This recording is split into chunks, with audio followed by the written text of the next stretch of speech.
passe, c'est nickel. Parti. On va parler aujourd'hui, Julien, d'un sujet qui revient très souvent. On a beaucoup de clients qui souhaitent acheter en Espagne des maisons individuelles. Et il y a beaucoup de pièges sur les maisons individuelles, notamment les maisons de campagne, comme on les appelle, les casas rústicas. Les terrains, voilà. Les terrains, faut faire extrêmement attention. On va se centrer sur les terrains aujourd'hui parce que il y a une méconnaissance, on se rend compte quand on parle projet avec les clients. Il y a toute la partie où on qualifie un peu le projet, voir si c'est réalisable, le financement, etc. Mais lorsqu'ils veulent des maisons, tout de suite, il faut qu'on soit en alerte et tout de suite qu'on leur explique. Parce qu'acheter une maison en Espagne, ça comprend aussi acheter une maison qui est sur un terrain. Et il y a eu beaucoup de maisons qui sont construites illégalement, et notamment sur des terrains de type différents. Et ça, il faut qu'on l'explique un petit peu. Ouais. Donc, si on rentre dans le vif du sujet, globalement, il y a deux types de terrains. Donc, en France, c'est pareil. Donc, il y a le constructible et il y a le non constructible. Au niveau du constructible, on va appeler ça en Espagne les terrenos urbanos. Et non constructible, on va appeler ça donc les terrenos rústicos. Okay. Donc, globalement, tout ce qu'on voit sur Idealista, etc., au niveau des maisons de campagne, ces maisons-là ont été construites sur des terrains rústicos. Donc, les terrains rústicos, par définition, ne sont pas des terrains donc, constructibles. Donc, s'il y a des constructions, il y a des limitations. Exactement, il y a des limitations en fonction notamment de la superficie. Exactement. Donc, si on rentre un petit peu plus dans le détail sur un terrain rustico, on peut construire au-delà de 10 000 m². Après, ça va dépendre aussi, c'est pas quelque chose de national, mais ça va dépendre des comunidades, donc des régions. Ça va dépendre de la région en Espagne. C'est ça. C'est-à-dire que par exemple, un terrain dans la communauté valencienne, il faut qu'il fasse minimum 10 000 m², 10 000 mètres, sinon on ne peut pas construire dessus. Et on peut construire 2%, par exemple, au sol de ces 10 000 m², donc 200 m² au sol. Exactement. Ce qui ne comprend pas les parties piscine, etc. Mais c'est super intéressant à savoir. Donc là, on parle de construction. Ouais. Mais en Andalousie, en Andalousie, c'est 25 000.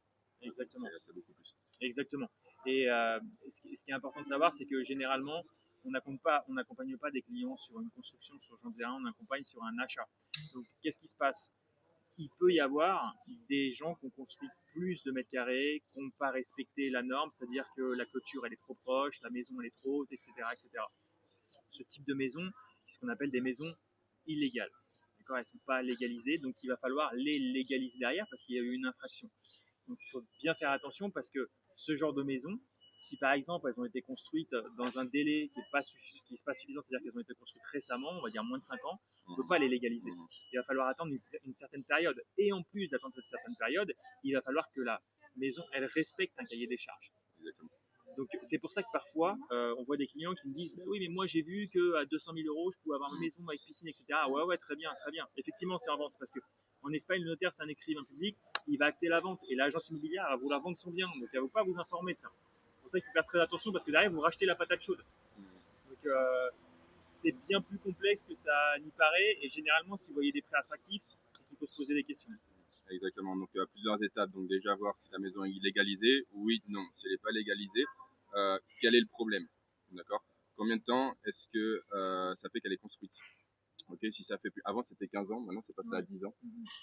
Donc si ça fait plus de 10 ans qu'elle a été construite, elle peut être légalisée sous certaines conditions urbanistiques. Donc il faut qu'elle remplisse, comme l'a dit Julien, un cahier des charges bien spécifique.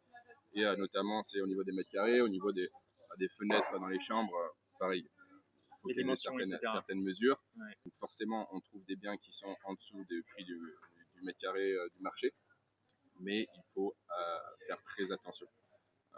Puisque les risques, très clairement, les risques, ça peut être que la mairie demande la démolition de la maison, ou une partie de la maison. Forte amende, impossibilité de se raccorder à l'eau, électricité. Voilà, il y a beaucoup, tu vois, on l'a eu dernièrement sur un appel d'une cliente qui nous a appelé et c'est une personne qui a acheté seule et elle se retrouve avec des problèmes, elle a payé les ARAS, donc 10% pour réserver le bien et elle se retrouve avec des problèmes et elle en a pour des années et des années si elle va au bout de l'achat et ça c'est typique le genre de client, il faut qu'il nous appelle avant parce que là il nous appelle après le problème. Le problème il est là, ça y est, maintenant elle a acheté le problème et ça c'est le genre de choses, il faut faire extrêmement attention. Tu parlais du rustico, mais on peut aussi avoir des problèmes sur des maisons qui ont été construites sur un sol urbain. Par exemple, nous ce qui nous est souvent arrivé, c'est la maison trop proche de la clôture. ou alors la piscine qui prend trop de place, notamment. Généralement, c'est des extensions aussi. Exactement, les extensions. On a voulu faire une chambre supplémentaire, agrandir le salon. Oui, bon, bah, on a pris un artisan, du coup, on n'a pas fait les déclarations. Les déclarations, peut-être, elles ont été faites, mais finalement, on n'a pas enregistré au registre de la propriété parce que derrière, il faut l'enregistrer.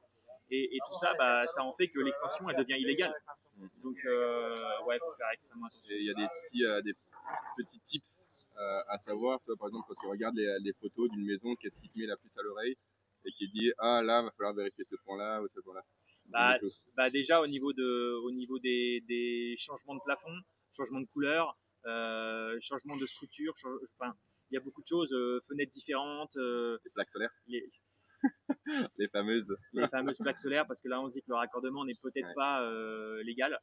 Et puis quand on fait la visite aussi en direct, voir le compteur, voir si c'est bien raccordé, si l'eau elle est bien, s'ils ont bien des factures.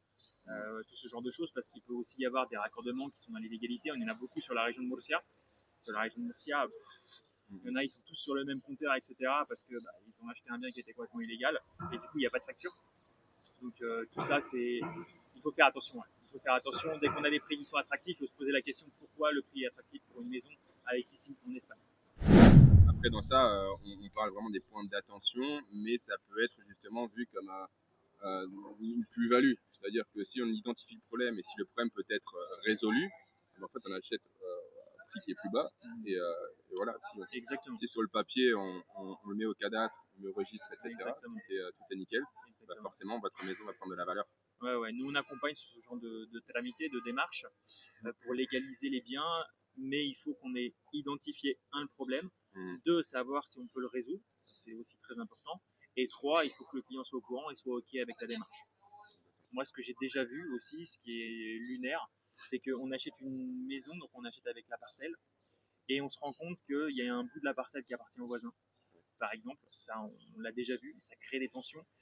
C'est pareil, quand vous achetez une maison et que vous voulez profiter de votre maison et que vous rentrez, vous êtes déjà en guerre avec le voisin, on achète une maison, on n'a pas envie de s'acheter des problèmes, et ça peut être aussi une charge supplémentaire émotionnelle, et ça c'est aussi des choses sur lesquelles on fait attention, parce que on achète la maison et il faut qu'on achète aussi le terrain avec, il faut qu'il soit bien délimité et il faut être sûr que ce qu'on achète c'est bien à nous.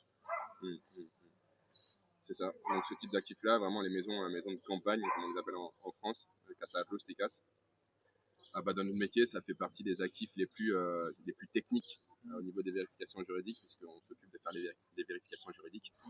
Et voilà, c'est pas la parole du vendeur. Non, on vérifie tout, au niveau du registre, du cadastre, on va à la mairie, etc., pour voir au niveau de la maison, mais aussi du terrain, la délimitation du terrain. Donc ça, c'est vraiment des points qui sont très essentiels. Important. Ouais, c'est très important. Moi, j'ai un cas précis en tête. Je me souviens de personnes qui avaient acheté une maison. Et en fait, sur ce terrain, ils voulaient faire une activité économique et donc louer une partie du terrain, faire venir des gens et louer en proposant des services, le bien-être, etc. Et ils se sont rendus compte que le terrain, il était coupé, il y avait une zone protégée qui passait dessus. Et une partie, c'était un tiers. Et en fait, à partir du moment où vous avez une zone protégée, vous ne pouvez pas faire d'activité économique dessus. Donc là, c'est le projet d'une vie qui tombe à l'eau. Et il faut être extrêmement vigilant, comme les zones inondables aussi. Tu vois, les zones inondables, il faut faire gaffe, parce que si tu es dans une zone inondable, surtout sur des maisons, sur des terrains rustiques, si tu es dans une zone inondable, là c'est gros danger. Donc tout ça, c'est des choses sur lesquelles il faut être extrêmement vigilant. Il faut tout de suite se dire, j'ai un prix intéressant, ok, il y a certainement une coquille. Quelle est la coquille? Est-ce qu'elle est importante, pas importante? Est-ce qu'elle est réglable, pas réglable, etc.